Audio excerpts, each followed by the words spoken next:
resentment is there's a bunch of people out there that have these lives that are deeply unsatisfying, because I think somehow or another, through momentum and just through things falling into place the way they are, and people trying to fit their lives around the way these pieces have fallen into place, there are so many people that are working all day long doing something that is deeply unsatisfying and almost painful.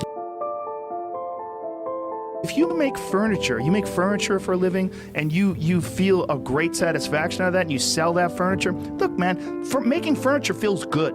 If you can do that, you could cut those corners perfectly and sand everything down nice and stain it, and then it's done, and you get the satisfaction, and you sell it to someone, and that pays your bills. That is infinitely more satisfying than being stuck in some fucking cubicle working for someone that you don't want to work for, having to have these stupid fucking office meetings, talking to people in human resources, sitting down with your supervisor where they evaluate your job performance, and you're not really, you really need to be enthusiastic about this company. This company is your future. This kind of you're like, fuck, kill me now.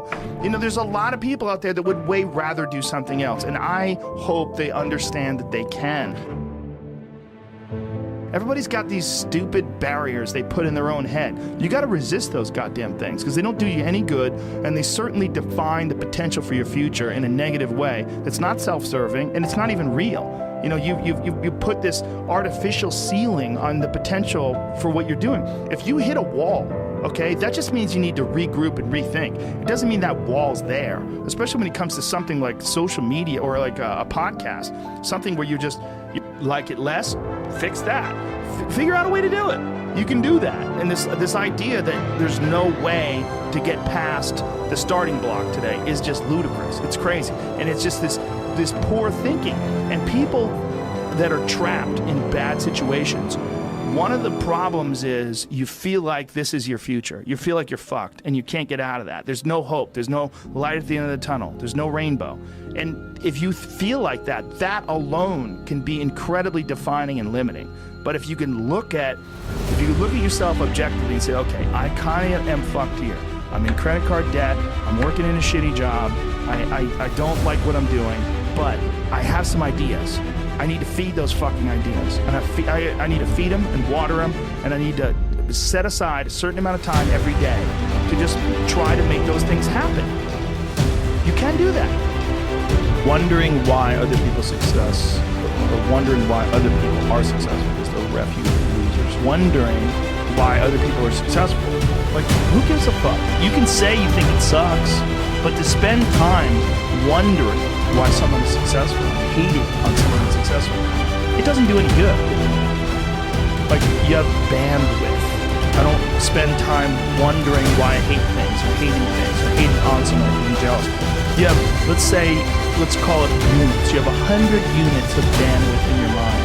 So it means there's 100 units you can spend on things you care about, or you could let your mind be occupied by some stupid fucking Twitter feud that you're in with some idiot you don't even know, and you could spend 30% of your mind bandwidth on this, and then you only have 70% for the things you love. And then maybe you're involved in some fucking relationship with someone who's an idiot, and you're arguing back and forth with them. Well, there's another 30% that's gone. Now you have 40% left. You have 40% for the things you love instead of 100%. Only concentrate on the things you care about that mean something to you. When I see a loser, I see some guy who's 43 years old, lives in his parents' basement, and he fucking hates the world. I'm like, that was a baby.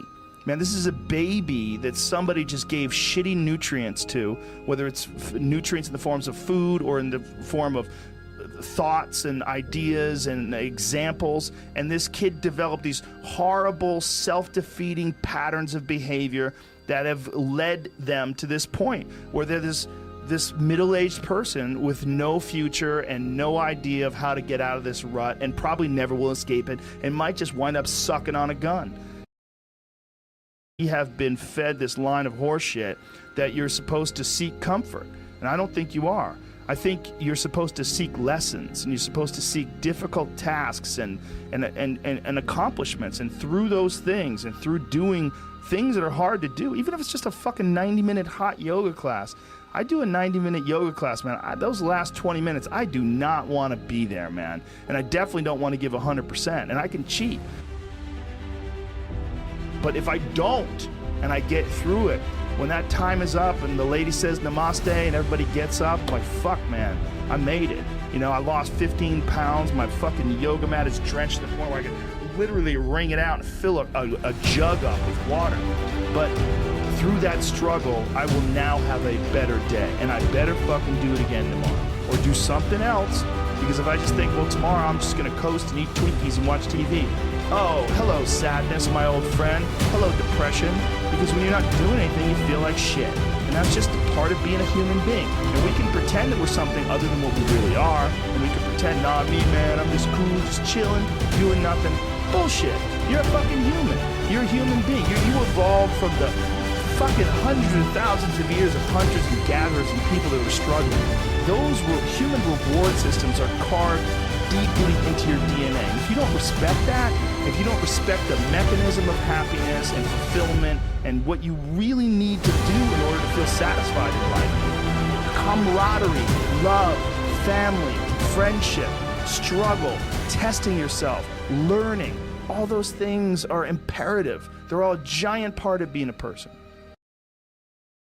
Instead, if someone does well, I can be inspired and I can get fired up by it.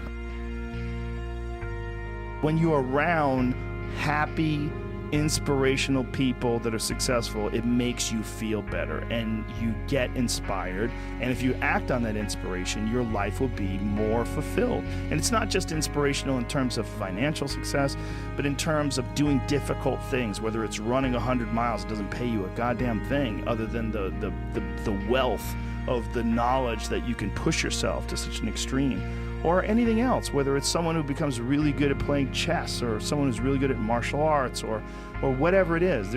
There's a great feeling in these overcoming these difficult things, because life is never this just constant state of I'm at a 9 all day, and when I'm with my wife I hit 10. Yay! And I stay like that. That's not real. What's real is like you saying that you went to this monastery and felt all this angst about meditating and being alone and not having your phone and not having the input, but then when it comes out of it, then you have this reward. So you push through this, and you had these uncomfortable feelings, and you came out of those uncomfortable feelings with this newfound appreciation for time and this newfound respect for your own existence in your own space and carving out 3 hours for yourself a day. That's where it all comes from. It all comes from life lessons, and the lessons are learned through struggle.